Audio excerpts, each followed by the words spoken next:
آقا چیزی به اسم رابطه وجود نداره. یکی زندانبانه، یکی زندانی.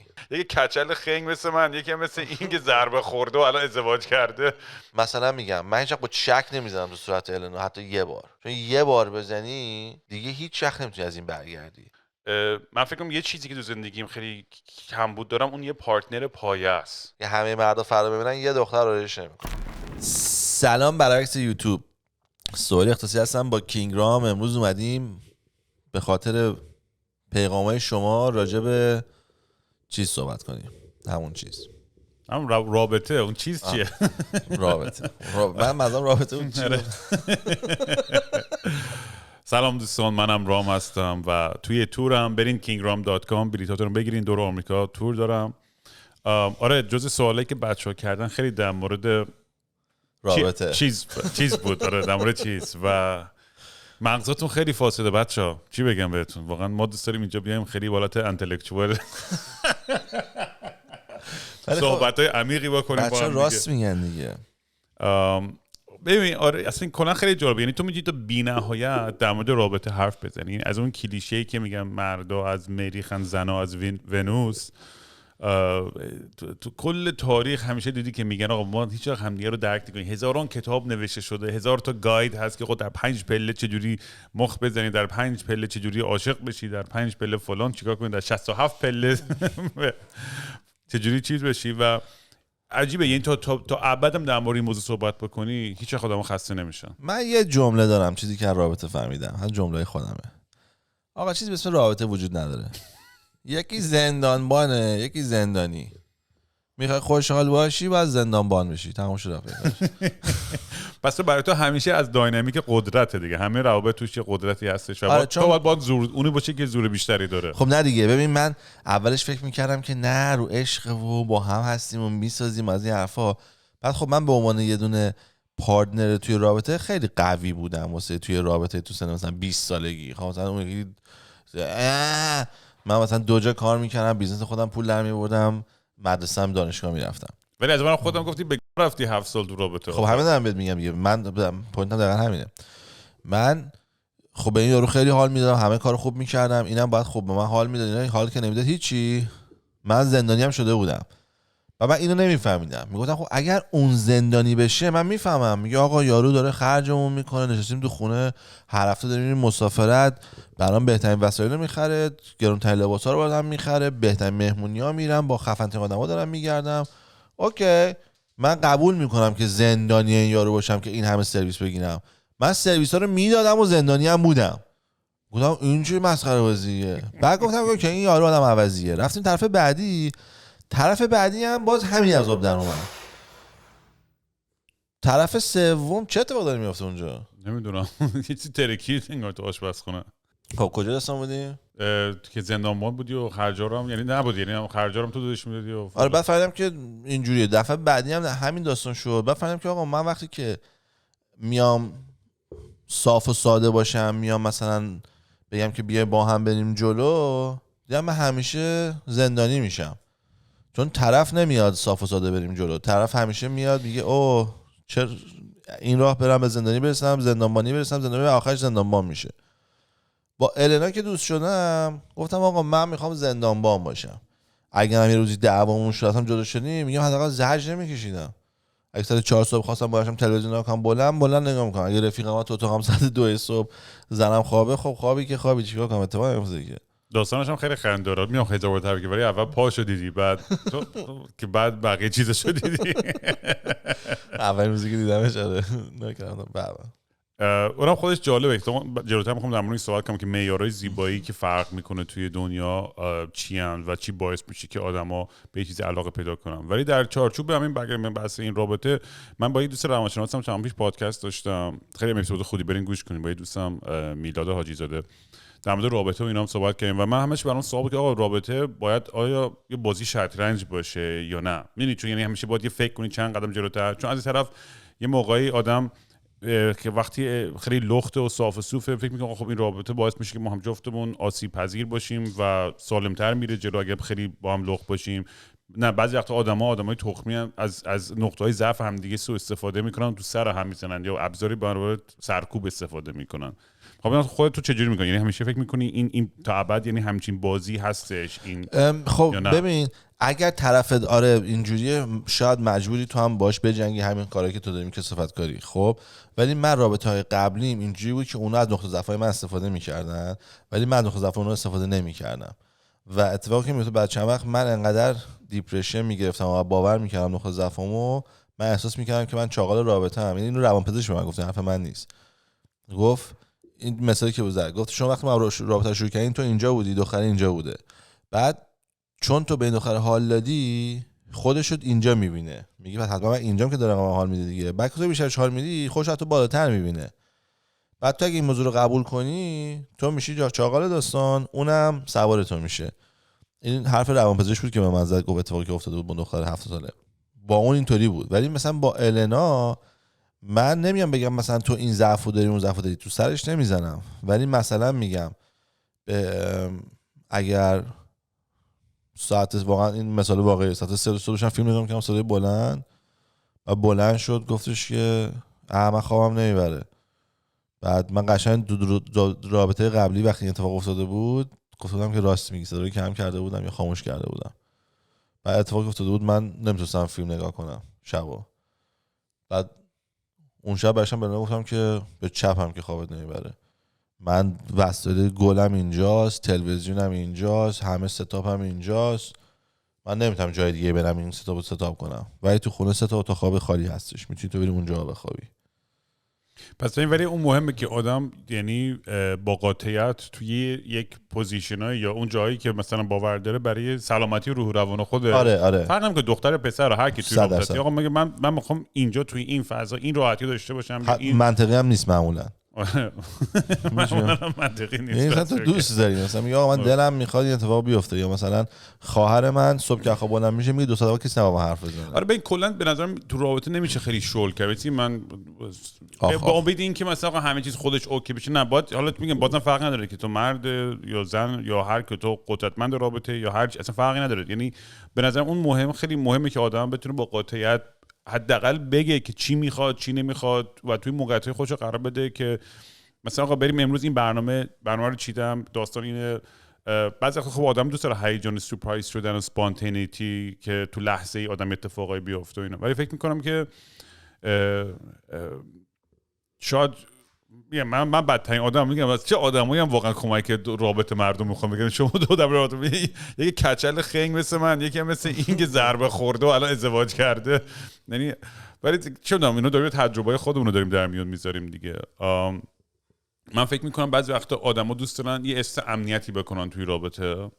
حالا میتونه برای بعضی چیز مالی باشه، برای بعضی عاطفی باشه، برای بعضی حضور در اون لحظه بودن و این که و من چیزی متوجه دو طرفه است و همون چیزای غیر منطقی احمقانه که میگیم باید یاد بگیریم که به این چیزا هم دیگه توجه کنیم. آره چون هر کسی من داره. خیلی متوجه شدم تو خیلی وقتا توی رابطه مختلف که مثلا پارتنرم مثلا به چیز چند بار اشاره میکنم، میگم این براش مهمه، وقتی داره به این اشاره میکنه داره به من حتی یه هینت داره میده، وقتی داره میگه آقا من پام درد میکنه یا هر چی.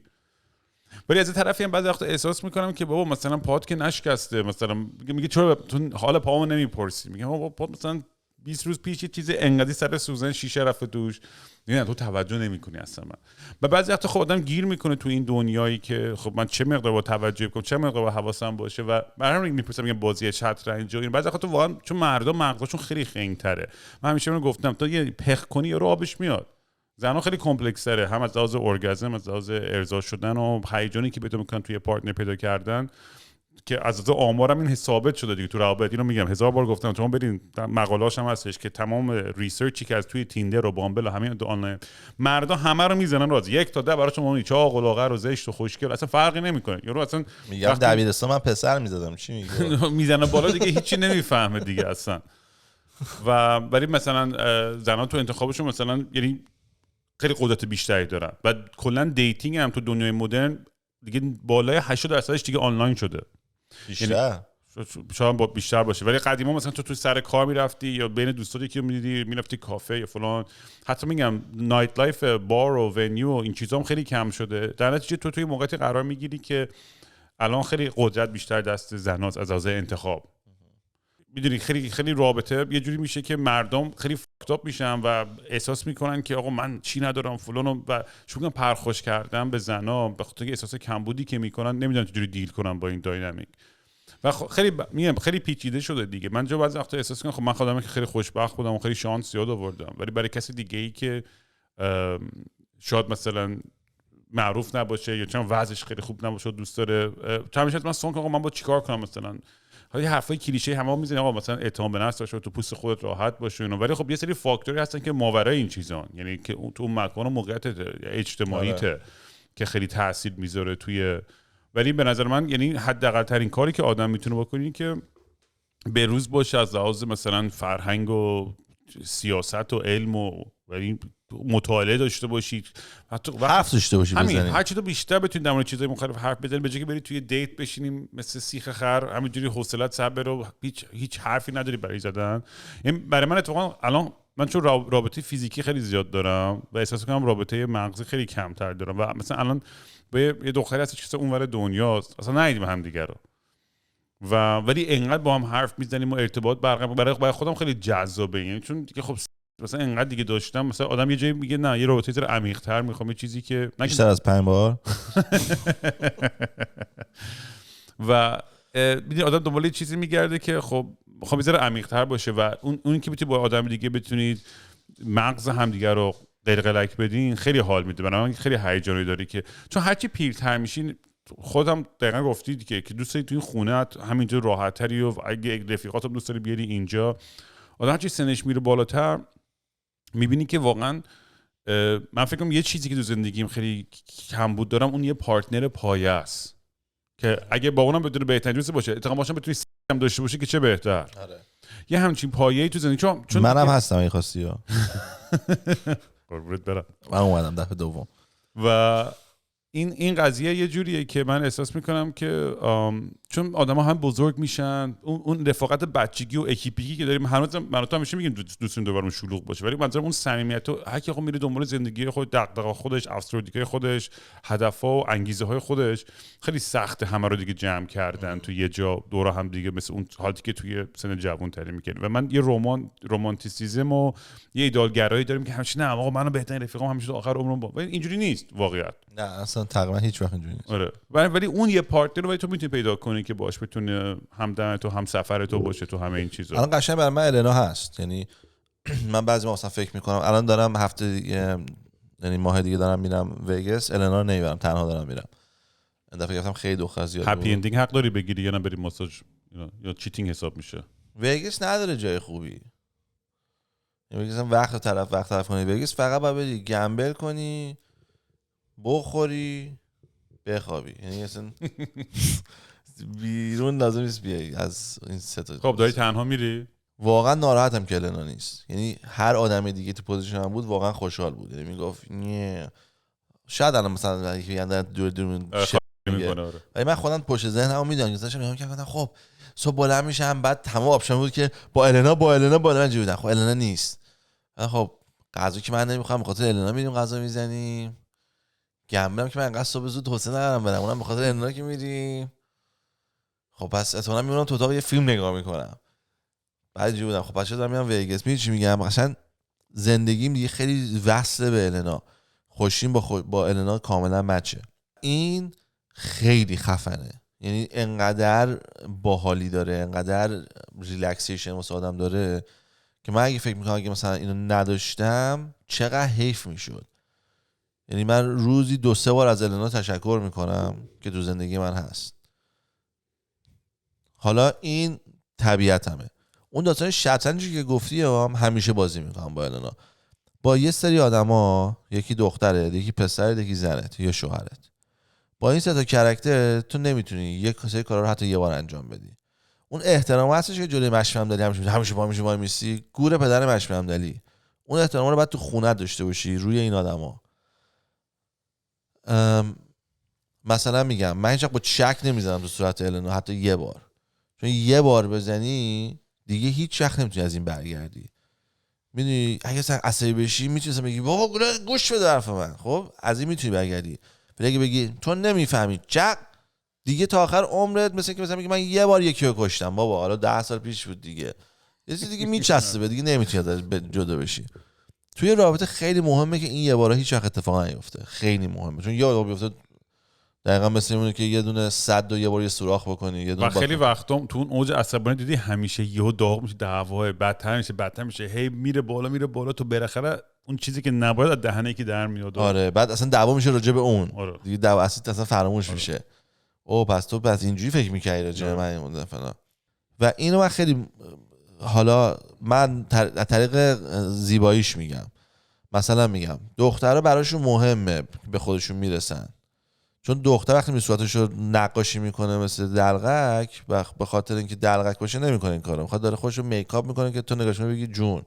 کل پوینت اینه ها، که همه مردا فردا ببینن یه دختر آرایش نمیکنه. خب خانم منم بعضی موقع آرایش میکنه بعضی موقع نمیکنه. هر دفعه که آرایش کنه من سریع بهش کامپلیمنت میدم. یعنی من تا مثلا نگاش نمیکنم، من فقط ببینم یهو مثلا لبش رنگ طبیعی نیست بنفشه، میگم او رنگ لب این بنفش نیست پس میکاپ شده، اوکی خوشو نقاشی کرده پس من باید بهش حال بدم. حالا اون شب خواسته جلب توجه کنه به من، خواسته به من حال بده، اون شب احساس خوبی راجع به خودش کرده، من انفورسش رو بکنم. هر دلیلی که داشته این رفتم اون میکاپ رو کرده تو صورتش، من باید نشون بدم من حواسم هست به تو. اگه نکنم اون میشه که شیشه رفت تو پام 2 هفته پیش چرا نمیپرسی حالم خوبه، شروع میکنه به این چیزا دیگه گیر دادن. میگه خب میکاپو که نمیفهمی دیگه، پام پاره شده هم نمیخوای بفهمی حرومزاده، اون درش اون نیست، درش یه جا دیگه شروع شده. و من این چیزا رو هیچ وقت نمیذارم برسه جلو. یعنی مثلا من همیشه حواسم هست الان اگه ببینم یهو ببینم کفش پاش نمودم پوشیده، میگم او این که نمیخواد پاش درد بگیره، این کار کرد که من خوشحال بشم، او پس یه چیزی بگم. اتفاقا داره بهتون یه سوالی که بچه‌ها کردن در ادامه همین حرف در مورد معیار زیباییه و اصلا چجوری این تعریف میشه از زمانی که چه قاجار یه زن چاق سیبیلو با ابرو فلان مثلا معیار من یه زن خوشگل بودم زمان قاجار و اینکه عوض میشه و فشاری که میاره روی جوونا برای یعنی خوشگل بودن یا زیبا بودن یا جلب توجه کردن، چه پسر چه دختر. یعنی الان یه پسر دختر چاق یا لاغر یا شاید خیلی جذاب نباشه یا خیلی، چه حرفی تو میزنی برای اینکه مثلا اعتماد به نفسش بیشتر بیاد بالا که بتونه کنار بیاد؟ و چون میدونی توی جای زندگی میکنیم که یه استانداردهایی هست، از طرف هم یه سری آدم‌ها مثلا خجالت میکشن در مورد چیز دیگه بزنن. مثلا خب اگه مثلا 500 کیلویی مثلا خب ناسالمه، با چه میدونم یا نمیدونم با اگر یه ذره به خود برسی مثلا ریشتو تمیزتر بزنی، مثلا نظری مثلا خیلی گنده فلان بشه، شامپو بزنی تمیزتر بشه، بوی خوب بدی، خب این تاثیر میذاره. یعنی الان یه بچه یا یه جوانتری که مثلا ممکنه توی یه چیزی باشه که جزء چون کور آن کور جذاب نباشه، و بگم تایخال زیبایی و جذابیت هم تو در چش بیننده است دیگه. آره من فقط هم واسه حرفتاش اینو بگم. آره همین می‌خواستم برم که تو در مورد این حرف نظرت چی و این فشاری که به خصوص به جوونا میره تو دنیای سوشال میدیا امروز و معیارهای زیبایی چیه؟ ببین به نظر من هر آدمی تقریبا خودش میدونه کجاست، تقریبا این خیلی مهمه. تقریبا آدم‌ها واقعا نمیدونن 1 تا 10 تا چندی قشنگ میدونی. معمولا خودت میدونی اگه مثلا فکر می‌کنی هفتی شاید 8 باشی شاید 6 باشی، ولی تو اون رنج کسی که هفته مثلا تو دنیای پسرا به خودش نمیاد. دخترا که دیوانن، دخترا فقط همه به خودشون میگن 10. این دخترا منطقشون دقیقاً همینه، همه دخترا 10. خب پس یعنی همتون زشتین یا همتون خوشگلین؟ منطقتون چیه؟ اگه همتون شبیه همین دختر زشت هم وجود داره دیگه، پس همتون زشتین؟ نه مکسنس نمیکنه. ولی خود پسرا این داستانا خوش ندارن. اگر یه روزی من بیام میگم من خوشگلم، تو میگی خفه شو یک ویدیو حرف نزن، من سریع میام سر جای خودم. واسه همین ما پسرا تقریبا واقعی میدونیم. این خب یه چیزی از اونم تو خیلی کار خاصی نمیتونی راجع به این انجام بدی. حالا اینو بذار تو پرانتز، ما هممون فک و فامیل داریم، پسرمه دخترمه اینا. هیچ وقت هیچ کدوم از این آدما به نظر تو زشت نیستن. و چجوری میشه که هیچکی پسرمه واقعا زشت نشه باشه، دخترمه واقعا زشت نشه باشه؟ نمیگم مثلا یا دخترمه من خیلی خوشگله، ولی دخترمه برای زشت نیست. دلیلش چیه؟ آدمایی که میبینی مدتی اینا، تو مغزت با اینا کانکت میکنه تو لولی که دیگه اصلا تو واسه مهم نیست این قیافش چیه، تو اون جسمو دوست داری، اون روحو دوست داری. و به خاطر همین به نظر من تو قیافه رو اصلا نباید معیارت بذاری، نه واسه انتخابت، نه واسه اینکه آیا این دختره یا این پسر من انتخاب میکنه. چون من امکان داره مثلا میگم خود النا همیشه میگه من خیلی برام مهم بود دختر دستش مو نداشته باشه. من با هر دختری که تا تو زندگی بودم دستش موشو یا میزده یا مو نداشته یا هر جوری که بوده، ما مو ندیدیم هیچ وقت. وقتی روز اول که النا رو دیدم اینجوری نگاه کردم، دیدم خب پاش خیلی سیو چک میکنه و من همه خیلی خوشم اومد. بعد اومدم بالا دستشو دیدم دستش دختر سفید مو داره، یعنی موهاش بوره و یه سری چیز اینجا مو داره. دیدی که سفیدا نمیزنن چون اصلا بهشون بگیم مو میگه مگه من مو دارم، اصلا نمیفهمن خودشون. من اینو دیدم خوشم نیومد، گفتم نه از این خوشم نمیاد. بعد که اومدم پایین دیدم ناخنای دستش خیلی کشیده است و رنگ خیلی خوشگلی هم روش بود، لاکش خوشم اومد. گفتم اوکی رفع کتی رد میکنم چون مو داره ولی لاک زده نشون میده جواد نی، فقط چون کسی که مو داره اون لاک نمیزنه. میفهمی چی میگم؟ یعنی اگر النا اون روز لاک نزده بود من با النا نبودم. میدونی دنیا خیلی غیر عادی تر از اینه که تو بخوای تصمیم بگیری من چیکار کنم. تو از اینکه به خود برسی، خودتو پرزنتتو خوب بکنی بری بیرون، اگه کسی که قرار باشه به تو کانکت بکنه تو پیدا میکنی. آره ولی مثلا اینو ما در نظر بگیر، الان به اونلی فنز بزرگترین صنعت دنیاست. اینستاگرام هر دختر خوشگل می‌بینی تقریبا همه اونلی فنز دارن تو غرب. من به النا گفتم چرا نداری؟ خب آره بزنن. و این قضیه اینه که خب به قول آمریکایی سلز همیشه میفروشه. خب و خب آدما وقتی متوجه اینم میشن برای جذب کردن و اینا، خب اون معیار و تعریف آدم دوست داره اون اندام یا اون هیکل یا اون لباسایی رو بپوشه که خب خیلی جذب بیشتر که هیچ اشکالی هم نداره. مثلا بحث قضاوت من خیلی لذت میبریم از تمام آدمای، ولی منظورم از لحاظ فشاریه که میذاره روی ذهن یه سری آدمای دیگه که من اگر مثلا همچین هیکل، همچین لباس، همچین تیپ یا این چی میگن این کاریزمای سکشوال رو نداشته باشم، آیا میتونم کسی جذب کنم؟ یعنی یا نه میتونم با تیپ و قیافه خیلی ریلکس تر و بدون میکاپ و خیلی کول و خاکی ترم و شاید میگم هر کی دو دنیای خودش یه چیزی رو جذب کنه ته خطش. من فکر می‌کنم هر کسی تو زندگیش بوده که یه پسر خیلی خوشگل ببینه با یه دختر زشت یا برعکس و همیشه سوالش این بوده که چطوری اتفاق افتاده. من کاری ندارم چطوری اتفاق افتاده، اتفاق میفته دیگه. پس اگر هم حتی تو اون آگلی هستی، اون تو اونی هستی که معیار نیستی، بیرون سراوست بر نمیگرده، هنوز یکی تو میتونی پیدا کنی دیگه. و تو یه نفر رو لازم داری که خوشحال باشی. دقیقاً. اونی که خوشحاله، اون که خوشگله توی حالا بیس یا یه سری چیزا خوشگل حساب میشه، اون یه جا که میره اتنشن زیادی میگیره. That's it. تنها فرق آدم خوشگل با آدم غیر خوشگل اتنشنی هستی که تو از بقیه میگیری. آره به غیر از اون چیز دیگه که تو نداری. آره تایخش با اون توجه است دیگه. تو یه نفر رو میخوای که تو رو خوشحال کنه، تو یه نفر میخوای که تو رو ببینه برای اون چیزی که واقعا هستی و با همه چیزایی که هستی واقعا دوست داشته باشه و لذت ببره و حال کنه و حشری بشه و از از منتالی و همه چی با تو مچ بشه. بعدش همین چیزی دختر خوشگله از همه واسه اون طرفش زشتره. چون من یادمه با دوست دخترم میومدم خونه، بعد میومد خونه یه دختر خوشگل قد بلند چشابی، بعد من میومدم خونه میرفتم دستم شستم میومدم بیرون میدیدم یه چیزی سیاه آویزون نصف لبش پاک شده اینجاش قرمز، کفش درآمده قد کوتاه، لباس درآمده، ممه ها آویزون، توی 3 دقیقه انگار اسرائیل حمله کرده بود بهش. از میتونی میگفتم بابا تو بیرون واسه مردم خوشگلید، 5 دقیقه واسه ما هم اینو ببینید. یه بار مثلا برام میگفتن دود چه حالی میکنین این دختر هست. گفتم بابا شما بیشتر حال میکنین، یعنی تو اگه رفتی با خاطر مثلا دوست دختر من مثلا یه بار زدی، تو با اون که بیرون دیدی زدی، من که نمیتونم با اون بزنم، من میدونم تو خونه چه خبره. یعنی خوشگله تازه به جان تو کمتر هم احتمال داره خوشحالی رو پیدا بکنه. سوال بعدی بیشتر به تو ربط داره، چون من که ازدواج نمی‌کنم، گذشته تو زندگی زناشویی آدم چجوری میتونه آدم متداوم خوب داشته باشه؟ من که لایف استایلمو همه میدونن چیه، من که اصلا یه جور دیگه زندگی میکنم کلا. ببین راستشو بخوای اگه راحتی جواب بدی. آره من با دخترای قبلی که تو رابطه بودم، چون ایرانی هم بودن، ایرانی همه حالا زمان ما الان ماشینم میخوره عوض شده، ولی زمان ما خود دخترها ناز داشتن و نازشون زیاد بود. واسه همین خیلی موقع اتفاق میفته که الان نه امشب خستم بذار فردا برم دوش بگیرم، میخوام تمیز باشم، نمیدونم از این داستانا بود که هی پستپون داشت. خب برای همین خب منم کلید نمی‌کردم دیگه. من مثلا میرفتم طرف یارو میگم نه الان امشب نه، مثلا فردا صبح زود بلند شم وقت ندارم فلان، مثلا منم کلید نمی‌کردم. ولی مثلا من با النا مشکل ها ندارم. النا من هر دست بزنم گیمه 4 صبح بلندشم بزنم با فلان نمیگه اوکی. فقط چند روز پیش توی ویگاس دوستم بغلمون خوابیده بود، زدم بهش گفت یه دوست تو اتاقمون خوابیده دیگه آروم باش. ولی خیلی خوبه دیگه، یعنی از اون لحاظی که دو نفر بتونن اون سکشوال انرژی هم دیگه رو مچ کنن، خیلی تو طولانی مدت نگه داشتن کار سخته که همیشه فرش باشه، اون هیجان باشه و همیشه اون انگیزه باشه، چون بیشتر رابطه ها جدید اومده. بیا اینو بگم بهت. پس اوریج سکس مرد چقدره در سال؟ یا نه وقتی که داره پمپ میزنه چند دقیقه پمپ میزنه؟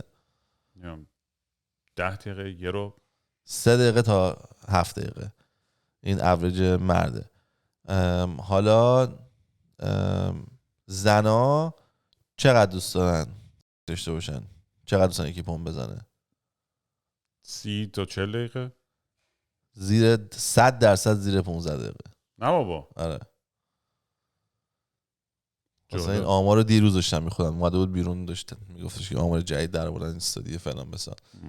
بعد جالب بود برام که میگفت اوریج اینه، ولی میگفت فیلم‌ها همه رو الکی به همه چیزای امیدای چت و پرت میده و که با طولانی باشه. آره میگفت آره دیگه میگم بدبختی پورن خیلی داستانه که فشارهایی که و توقعاتی میذاره که آقا من باید اینجوری باید بکنم و باید اینجوری. حالا پوینت هم همینه، توقع درست نکن، چیزی که دوست داری انجام بده. اگه واقعا دلت میخواد با زنت بخوابی، دوست داری 3 دقیقه ارضا بشی، 3 دقیقه ارضا شو.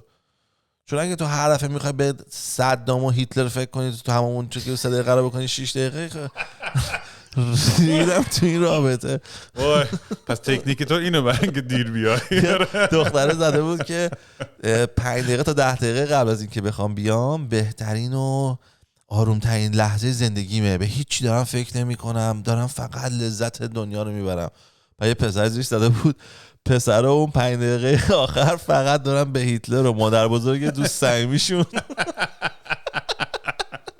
به جنگ فکر میکنم. ولی خب میگم دیگه نمیدونم، من چون من ازدواج نکردم، رابطه طولانی مدتم زیاد نداشتم تو زندگیم، اصلا برام یه چیز خیلی عجیب غریبیه.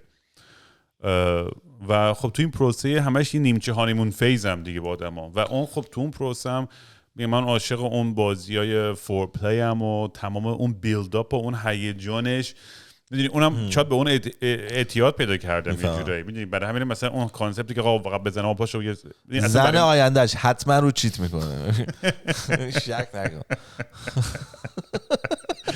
عجب بدبختی و خدا آدم وفاداریم، خیلی هم لویالم و نه ولی فکر کنم آخرش یه پارتنری من چون خودم میخوام، میدونی بعد یه کسی که نمیخواد، حال آره لایف استایلم باحال، خیلی فان و تو هر شهر دنیا با یه کسی یه خاطره خیلی شیرین و قشنگی دارم، ولی خودم دارم بیشتر به سمتی میرم که واقعا دوست دارم یه همدم و یه همسفری داشته باشم. من همیشه میگم من پارتنرم باید آدم کسخلی باشه که مثلا وسط زندگی خودم میگم آقا چمدونا رو پر کن و بچه‌ها می‌خوایم بریم برزیل، یعنی اونم نگه نه مثلا با پول بابا برق، نه پاشو بریم، میدونی یعنی پایه باشه دیگه. آره یادم باشه النا من اینطوری واقعا هم بشیم بیا بریم برزیل. آره به قول آمریکا میگن راید اور دای. به فارسی چی میشه؟ یعنی دیگه بچه‌ها ترجمه می‌کنن.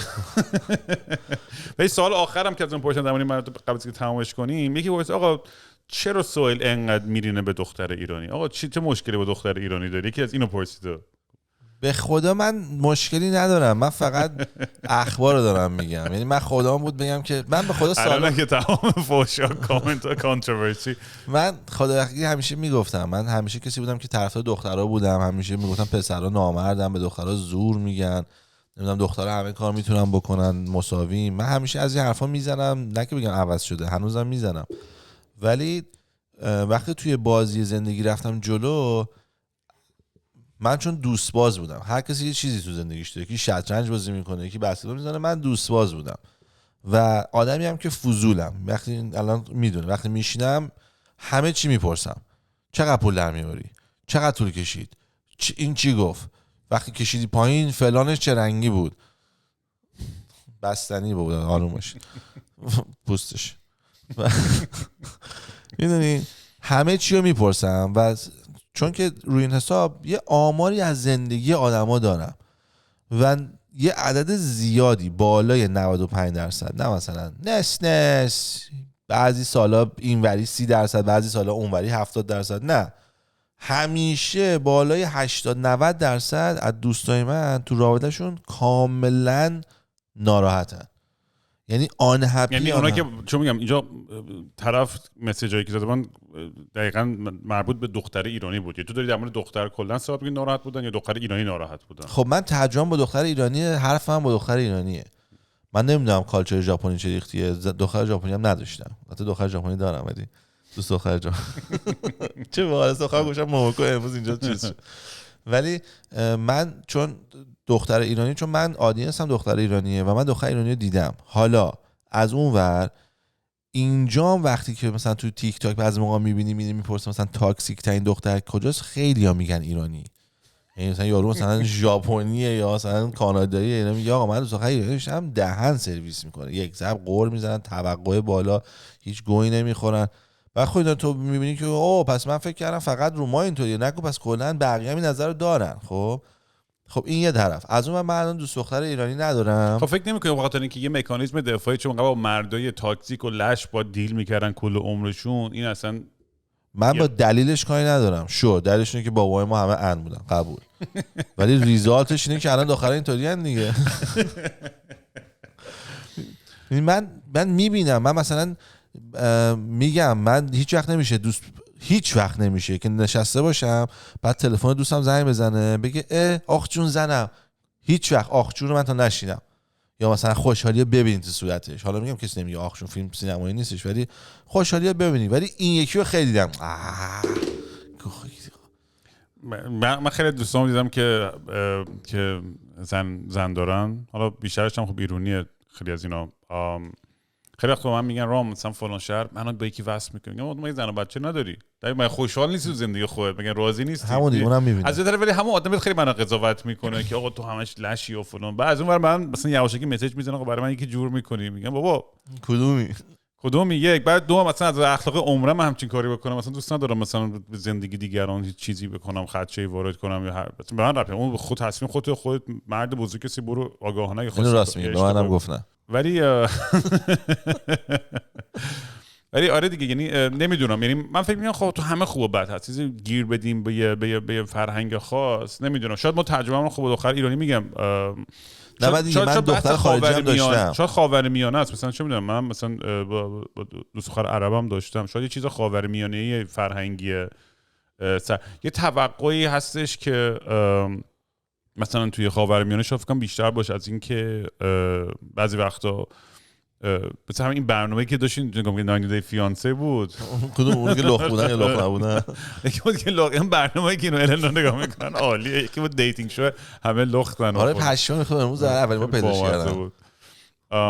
نه ولی فکر میکنم توی این داستان روابطم میگم از این طرف خب یه برخورد بدی بوده و یه توقع، اون برمیگه فکر کنم به همین داستان توقع. فکر میکنم که چه حالا توقع احساسی باشه، امنیتی، مالی، نمیدونم، خیلی سخت میکنه. چون ببین حداقل تو فرهنگ ما ایرانی ها همیشه گفتم من بدم میاد از این ادبیات کردن و دادن، خیلی به نظر من تخمه. توی انگلیسی تو میگه we make love، با هم دیگه عشق میسازیم. میدونی یه چیز مشترکیه، وجه مشترکی داره که اصلا ربطی نداره به مؤنث مذکر بودن، یه کار گروهی، کار تیمیه. ولی این برخورد و حتی این ادبیات دادن و گرفتن اوردی میدونی برای آدم فکر میکنه که من باید به زور برم از تو یه چیزی رو بگیرم یا شطرنجی بازی کنم، یه کاری بکنم، یه حرفی بزنم تا به این جایزه برسم. و اونم داره فکر میکنه من یه جایزه و یه طلایی دارم که باید اینو ازش همه جور شده، مثل یه اژدهای تو هابیت هست رو طلا خوابیده توی غار، من باید همه جور شده از این نگهداری کنم، حفاظت کنم. نمیدونم شاید یه ترکیبی حتی از این طرز فکره باشه که چون به نظر من به خصوص سر بحث سکس و سر رابطه البته جوان‌ترا خیلی فرق کرد. نسل جوان‌ترا اصلا کلا دنیای دیگه ان، یعنی بچهای جوان الان ایرانی خیلی فرق میشه. آره. این حالت سنتی فکر میکنم دخترای شاید دهه 60 یا 70 چه میدونم که داشتن، یا تو بیشتر دهه 50، یعنی اون حالت سنتی فکر کردن به رابطه و به سکس فکر کنم کمتر وجود داره توی اینا. آره ولی به نظر من قوی‌تر نشدن توی رابطه. قسمت سکشوال خیلی مثلا راحت‌تر شدن و خوشحال‌تر شدن و بیشتر خوش می‌گذره، قبول. ولی مثلا من نمیبینم دخترها قوی تر شده باشن، سازنده تر باشن، بیشتر بخوام مثلا الان همه فوشا رو داریم میخوریم، اینو میگن دو تا مرد خپل فلان. خدا نظرشه. آره دیگه نه اصلا خدا من اشتباه باشم، چون اگه من اشتباه باشم یعنی خانوما دارن خوب میشن، ولی اویدنسی که من الان دارم. یه آمار بپرسین بچه‌ها، تاکسیک ترین مردا یا دخترها به نظر شما مال کجا؟ ببینیم مردم چی کامنت میذارن تجربه خودشون. چه مرد؟ آره من خیلی دیدم دیگه آقا مثلا پورتوریکو مثلا خیلی آدم. نه ببین مثلا میگم آدم همه چی رو میگه، از اون ورم خیلی یا وقتی ازشون میپرسی خوشگل‌ترین دخترها رو کجا داره میگن ایرانی. آره اینم به خاطر اینکه خب هم عمل زیاد میکنن هم آرایش زیاد میکنن، اوریج دنیا این کارا رو انجام نمیده، واسه همین دختر ایرانی انگار کارتونن نسبت به بقیه، انگار همه سیاه‌سفید اینا رنگی ان، بعد ناخودآگاه هر کی اینو میبینه میگه واو ایرانی خیلی خوشگله. دوباره من دلیلش کاری ندارم، مردم باور دارن دختر ایرانی‌ها همه خوشگل‌ترن. خب من خوشم میاد از این، خوشحالم که هر کی منو میبینه میگه کجایی ایرانی، میگه چه دخترایی داری، بعد که میگم زنم ایرانی است میگه خاک بر سرت. بعد که میگم روسه میگن اوکی میفهمیم، چون روس هم دوباره دخترش معروفن به خوشگلی. ولی منم دوست داشتم مثلا اینجوری بشه که دختر ایرانی‌ها قوی‌ترینن، چون زمان خود ما مثلا مامانامون و مادر بزرگامون واقعا شیرزن بودن، یعنی مثلا جوری که خونه رو میگردونن. تو امروز مثلا مامان من یه جوری خونه رو میگردونه مثلا باور نمیشه. بابام چند وقت پیش میگفت من 40 سال چمدون اینو بلند میکردم میذاشتم این ور اون ور، الان که پیر شدم دیگه نمیتونم بلند کنم. تو 7 سالگی چمدون رو یه دستی بلند میکنه، من اگه میدونستم 40 سال چمدون بلند نمیکردم.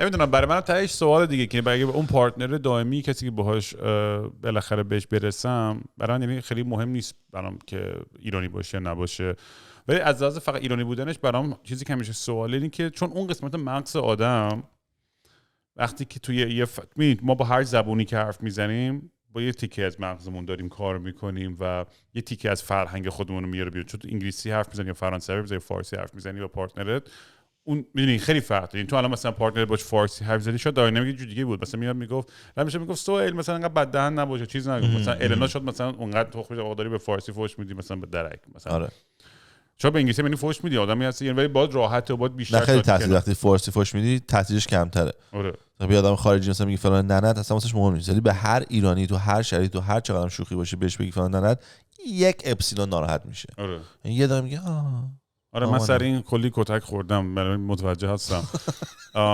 ولی آره دیگه، یعنی نمیدونم اون بخش، چون بعضی میگن نه تو نمیتونی کسی رو پیدا کنی به غیر از مثلا همزبون خودت که بتونی باش کاملا همدیگه رو درک کنه. اتفاقا بهتر میتونی درک کنی، چون چیزایی که من این خودم یکی از اونام بودم که سختی به این فکر میکردم، گفتم اصلا من تا دوستام میگم جونم تموم شد، به پاردنت بگی جونم. اتفاقی که میفته برای من یه سری چیزا مهمه، جونم و مثلا جوجو و عشقمون چه میدونم ها 5 لغت واسه من خیلی مهمه. این 5 لغت رو به پارتنرت یاد میدی و بهش میگی جونم برای من اینه. بعد وقتی تو میگی جونم مثلا یه نفر از جو بیاد بگه ژوبابه، بعد تو میدونی که این ژوبابه از یاد یه داستانی میفته که من با یه دختر خارجی بودم که میگفت خب برام خیلی حرف بزن و فارسی خیلی خوشگل و زبون قشنگی و وسط بعضی وقتا رو فرم میام مثلا میام تو لحظه دیگه هر چی هست میدونید، ولی اون روز یه دنده چیز بودم و شروع کردم گفتم آره امروز رفتم ظرفا رو شستم، بعد خیلی زیاد بودم، بعد یکی اسپانجو برداشتم و یه ذره آروم آروم مالوندم ظرفا تا آبشو بگیرم و در ظرف شستن اینا میگفت اینم همش میگفت آقا بیشتر بگو دارم میام. خدایی صدات خیلی خوبه، اگه یه دختر پاشه باز کنه واسش بگه دختر همسایه هم میاد. سوال خیلی حال کردم با حرف زدم، امیدوارم فوش زیاد نخوریم. بچه ما فقط داریم با شما نظرات خودمون رو در میون میذاریم. آقا prove me wrong، دخترها ازت پسر من دارم سعی میکنم کنترل کنم. من برم دوست آخ چون زنم اومد خونه بودم برم بهش برسم، چرا یک بار تو 40 سال اتفاق نیفتاده؟ من هر چقدر سعی میکنم مدارا کنیم و کنسل نشیم، ایشون میاد فول از این ور بوده داره 4 میشه داره برسه خونه بعد برم یا حالا نیم ساعت اضافه مون نمیذاره که انقدر میخواد قور بزنه دهنمون رو سرویس کنه. یا حالا چه گویی میخوایم میری خونه منم تو اتاق درم میبندم، خب بمون اینجا. نه بابا قور میزنه. اینو 1000 بار از 17 شنیدم، 25 شنیدم، 45 شنیدم، 65 شنیدم. و واقعا از شما مردا این سوال که مردا که این حسو دارن چرا موندین تو اون رابطه؟ واقعا من میخوام بدونم، چون من خیلی دیدم توی مردا ایرانی خیلی دیدم که اصلا میگه همین یکی چرا که دختر میخواد، یکی یادش رفته دختر بازی چطوریه، فکر میکنه بیاد بیرون دیگه هیچ وقت دختر پیدا نمیکنه، یکی به خاطر اینکه مالی به هم وصلن، یکی به خاطر اینکه سوار دختره میتونه باشه، یکی میتونه زندانیش باشه نمیفهمه، یکی میتونه به خاطر یعنی بچه. اینا دلیل اصلی که من میتونم الان اینجوری ددنم در بیارم، ولی مطمئنا چیز دیگه ببینید برای زنام همین، اگه اونا میخوان، اونایی که توی رابطه موندن که نمیخوان باشن. آره دیگه، وگرنه اگه کسی باشه، مثلا من تورنتو که میرم 14 روز، النا به من 3 بار زنگ میزنه تو 14 روز، اونم من قور میزنم چیه با زنگ زدی. میدونی، یعنی کسی که بخواد حال بده میفهمه تو هم رفتی تورنتو میخواد خوش بگذره، اونم آن هپیه که میخواد هی بهش بگه ببین تو انی، ببین تو آب و انداختی زندگی دیده، همش میخواد برینه به واسه دنبال موقعیت میگره. چرا گوشه من نشی، معلومه واسه چی کاری میکردی فلان. اگه فکر میکنی یارو چیتره ولش کن برو، اگر موندی خفه شو دیگه. این من و این سهیل و این شما، خیلی ممنون که با ما همراه بودین. شبتون بخیر.